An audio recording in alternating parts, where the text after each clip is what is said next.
Hey everybody, it's Libby with WootRecruit, and we're continuing on our Profit Flywheel for recruiting.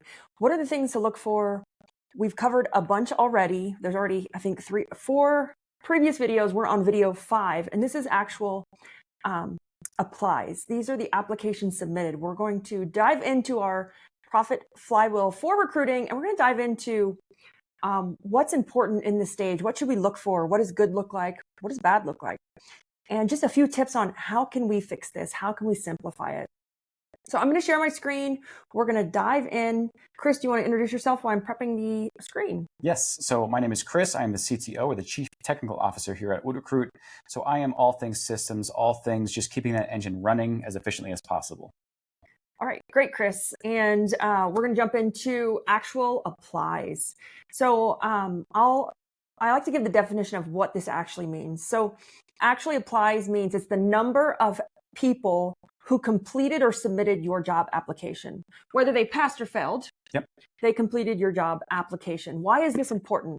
Well, it's important because we need a high rate of submissions. We need a high rate of applies because of so many will pass, so many will fail, so many will show up for the interview, and so many will, a certain percentage will not show up for the interview.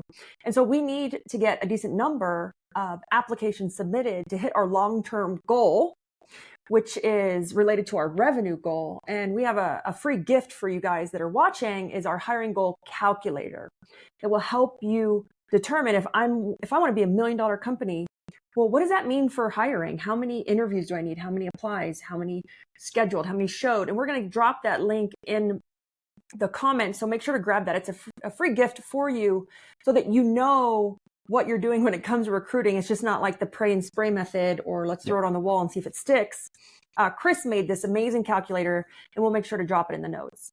But that being said, what are some factors that influence that actual apply submitted? Yes. So I think before we get to that point, it's really good to clarify, because this can be a very murky area in the middle where apply submitted isn't something that I think many people are used to understanding. You know, we say that somebody applies. Yeah. What does that exactly mean? When somebody says they applied, yes, there was some formal submission or some formal action that they took. So this would be that step. I think before we also talked about the apply in terms of like the commit to start the application. But this is the actual, once they've actually committed through the entire process, they've got the guts to actually send their information out there into the world. So for this purpose of this. Because in a prior video, we talked about apply starts. If you're looking at our profit wheel, right? We talked about apply starts, but that's different than applies submitted. Yes. So they've actually committed through to submitting their information and having it out there in the world for that company to see. And so this is really a big impact on knowing that this is the big hurdle, the next step. So, you know, with everything that is, let's say, impacts the reason why they do or don't commit to fully submitting that application, it could be a variety of different things. And there's a truth of the fact is that not 100% of people who actually start the application process actually commit to submitting it. That's where you have those ghost followers, those people who you never know exist because there's nothing tangible, there's nothing to actually track. But we've captured it in some way, some form, and have put it in as a metric for you to look at. So we've wanted to put an object to that intangible.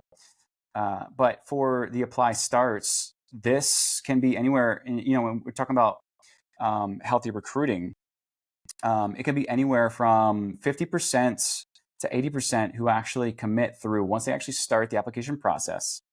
50 to 80% actually commit through. And as you can see in the example, for one example here is the apply start, or the apply from the apply start to the actual apply and the commit. 15% is, drastically lower than it should be. And this is a company that we got, and they were somewhat broken, and we've helped fix and modify things. But these are great numbers to look at because, only 15% of people who did the apply start, which is click that initial button to look at it, only 15% of people actually applied. Yes. That doesn't mean that 15% of people passed. Mm-hmm. That means 15% of total people did the application, whether they were qualified or unqualified, whether they passed or didn't pass. That's significantly low compared to this company has 53% of people. Yes. And this company has 40% of their applicants actually finishing the process. Yes. So that's a great indicator that something in your company could be broken if those numbers are off. So to track them is super important. And we're taught to do this in marketing, right? Because we spend thousands and thousands of dollars in marketing, but we also spend thousands of dollars in recruiting. And no one has ever taught this. Yes. No one has ever taught this side, these numbers, what's healthy look like. And one of the benefits of WootRecruit that I'm super happy and proud of is that we now have the data to tell you what industry standards are when it comes to cleaning, lawn care, commercial cleaning, power washing. We have those stats, and it's so powerful, but it's helping us to manage accounts and get more, actually to manage them in a better way. Yes. But we wanted to bring this information to you guys to teach you how to better improve your recruiting, because maybe you don't need us. Maybe you're not in that position yet. But what are some of the things that people can do or should look out for to adjust those numbers? Like the person that had 15%, like if I have 15%, what should I do? What should I look at? What factors are influencing that? Yeah. So really, if you think about it this way, in that what's in it for them mentality, a lot of the factors that affect whether somebody commits or not is really, how does it feel? How does it flow? If I start the application process, does it just feel disjointed? Does it look like it's on Windows 98 Word doc, and it feels clunky and it just doesn't flow right? Yeah. And a lot of ATSs do that. Right. Yeah. If you don't know what an ATS is, you're probably using one. And so, for me, I'm just going to say this right now, I believe ATSs are barbarically outdated and are biased. And so if your recruiting company is using one, ask them, are we using an ATS? Because that could be impacting your results. But one of the things to look at for influencing is is your application straightforward? Is it easy to navigate? Is it complex or is it confusing? That would lead to applicants abandoning the process. I've seen applications where people are adding interview questions in the application. No, it's an application. The sole purpose of an application is to capture information and to see if they're qualified, not to interview them, not to see if if they fit culturally. It's really to capture that information. We really want to make sure that we're not overcomplicating it, and that here's the key, it's relevant to the position that we're seeking. Yes. Like if I want to hire a cleaning tech, a field tech, a mow tech, I don't need an application that I saw somebody share for general manager. We need to make sure the applications are relevant to the position we're looking for. Don't overcomplicate it. Yeah. And one example I would love to give might help to kind of pin that in for you is, you've heard the expression leave no trace. This is really where this is getting at, is these are things that are intangible, that you can't really see them, but the effects of actually not doing it right will come out with people not actually committing through the application process. So, leaving no trace, it's really making sure that the status quo is still there with how they felt coming in versus, how they felt committing through and opening that door. If it feels anything less, they're probably not going to finish. No, and it should be really straightforward. If it's an entry level, then make sure you're asking the proper questions. We don't want to, ask for too much information, because that will lead to abandonment of the process. It will lead to hire people dropping off. So we want to make sure we're asking for relevant information that's relevant to the position. The other thing is, we have to also then look at brand and culture, and how do we tie this into it so that the applicants can really see a reflection of the company's brand and culture. And again, guess what? ATSs cannot do that. Sorry. But I'm just being snotty. They cannot do that, but you need to make sure, how do I embody my brand and my culture through this process? How do I reflect it to the applicant so that I'm attracting the right applicant and leading them through the process the whole way? And the ones that aren't a good fit, I'm detracting. Yep. And it's super important that if you're going to ask them to do something, give them something in return. And this is in the form of that emotional bank account. You know, you want to make those positive deposits so that you can make withdrawals and ask them to, you know, have more difficult questions. If it's a more difficult position, they want to know that there's something there on the other side. So just compare that feeling to make sure that yours reflects that. So it's super important that this process reflects your company, your brand, your culture.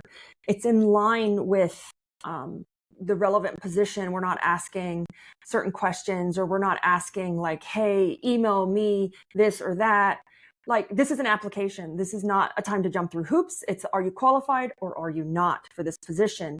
The culture and the branding and the message and the core values and the mission will attract and keep those great fits moving through the process. And, you know, one important thing I wanted to note is the importance of just keeping it really simple and engaging. We have to keep it simple, right? KISS, keep it simple, silly, or something. I can't remember. We'll go with that version. But we have to keep it simple. And I've seen so many of us try to overcomplicate the process.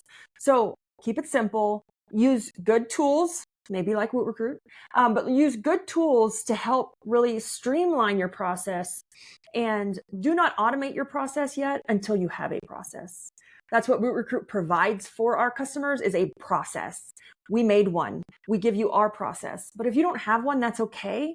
And if you haven't hired yet, sit down with a piece of pen and paper. Don't go buy a software.